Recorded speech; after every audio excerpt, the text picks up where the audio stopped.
पंढरपुरात जर तुम्ही 5च्या आधी पोहोचत असाल तर तिथे राहण्याची उत्तम व्यवस्था म्हणजे गजानन महाराजांचं संस्थान आहे.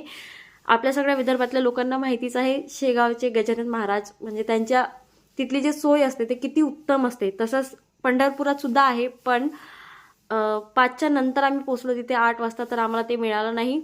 तर आम्ही हे विठ्ठल रुक्माई भक्त निवासमध्ये स्टे केला रात्री. इथे चार्जेस आम्हाला ऑब्व्हियसली जास्तच द्यायला लागले. त्यानंतर जेवण्यासाठी आम्ही शिवाजी चौकात तपस्या म्हणून हॉटेल आहे तिथे गेलो होतो. त्याच्यावर खूप प्राऊड होत होतं, कारण हा इतका छोटासा असताना पण आमच्यासोबत 4 तास लाईनमध्ये हा होता आणि त्यांनी खूप छान कोऑपरेट केलं.